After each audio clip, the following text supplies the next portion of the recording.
Ufa. He is like she is like he. They are one unit. And you see married couples who have been married for 50 years, and you see that they instantaneously could answer one for the other. They know each other's mind. And there's nothing more beautiful than that. Most certainly it takes tremendous communication. That's a priority. A priority of priorities of priorities. To communicate, to be able to communicate, to spend time to communicate, to talk to one another, to understand one another, and to give the effort that's essential for that communication, because that's the focus. That's where our hearts and minds should be. Not everyone communicates well. There's a story about an old East Sider. I don't know if you know what the East Side was like.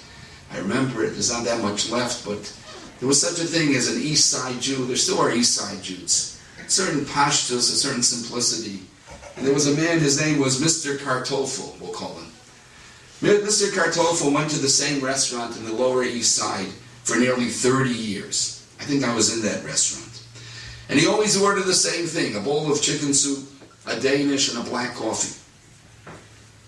And one day, having gone there for 30 years, and having ordered the same order every time he went, he calls over the waiter and he says, "Waiter, I want you should taste my soup." So the waiter says, "Mr. Kartoffel, what's wrong? Have you been ordering this soup for 30 years? Waiter, I want you should taste my soup." He's getting angry now. And the waiter says, "Listen, I'm busy now, okay? I mean, what's wrong with this soup? You've been eating this soup for 30 years. Waiter, I want you should taste my soup." Getting very upset. And finally, the waiter comes over. He says, "Okay, Mr. Kartoffel, what's wrong with you? Boy, you're such a bad mood today. What could be wrong with the soup? I want you should taste my soup." So the waiter says, okay, I'll taste your soup. Where's the spoon? And Mr. Kartoffel says, "Aha, no spoon." But he couldn't communicate it. He couldn't say it. And this is obviously not a humorous story, but it should have been. But this is a story, okay, a story. But we all do that. Many people can't master the art of communication. And in its wake, their relationships suffer, unfortunately. Some are poor communicators, their parents weren't good communicators, and you learn so much from what you saw in your home. Others fail in this interaction or relationship because of some personality flaw. And it blocks somehow any ingenuousness that is so indispensable for a marriage. It's not totally their fault. Sometimes it's deeper than that. Sometimes it's psychological. Sometimes it demands all types of therapy. But one thing's for sure. It's never an excuse. You can't get away with it. You can't be married and not communicate. You can't be married and not talk to one another. But I mean talk to one another about everything. You have to really not only talk, but like to talk, enjoy to talk, love to talk, love to spend time talking about the most mundane matters. They're not mundane at all. There's nothing mundane in this the unbelievable beauty and kedusha of this communication. And it goes for all relationships, parents and children, husbands and wives, and in-laws and sons-in-law and daughters-in-law, a Rabbi and a Talmud, a boss and his employee, one friend and another. Everyone needs to exchange ideas. Everyone needs to articulate their thoughts in a clear, polite, and expressive manner. And otherwise, there's miscommunication, there's chaos, there's based on disaccord. There are terrible, terrible results and ramifications thereof. So the Torah told us, for example, don't hate your brother in your heart. But I hate him, what am I supposed to do? Never an excuse. Either you speak it out with him, or you forget about it.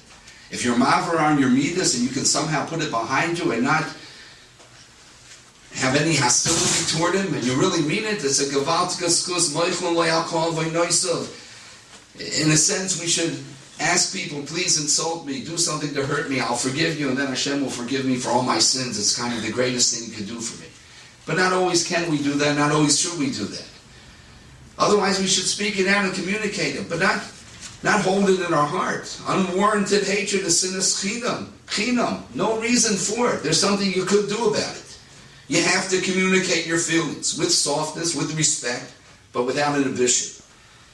People tell me, I don't know if they're joking, not joking, that the key to a successful marriage is you always give it. Always give it. That's it. Give it. I remember years ago in the bungalow colony that we went to, so there were two adjoining, many of the bungalows were adjoining, the walls were paper thin, and the husbands were away all week, and then Bo Shabbos, Bo Menucha, I don't know about that, and one couple, it seemed, wasn't getting along so well, and it was loud, and it was Friday night, the other guy's tired next door, and he's trying to go to sleep. He finally just couldn't control himself. He banged on the wall, and he said, "Give in already." Right? Can you schlafen? And I remember, in fact, it just reminds me, I was in a shul once in Chicago, and the rabbi got up to speak, and the women were, and there was this one guy, he always took like a 15-20 minute nap during the rabbi's speech. This would never happen in Rabbi Richmond's shul, because Rabbi Richmond is so interesting, I know, and inspiring. But it happens in some places. And this guy always slept. And I was there one Shabbos, and I see right, he started to nap as the rabbi opened his mouth. And as soon as, a minute later, the women were talking in the Ezras Noshim very loudly. He turns around to the women and he says, "Shah!" So I thought, what happened? This fellow developed respect for the Rav suddenly? And then he continues, "Melozne shlafen." You're not letting me sleep.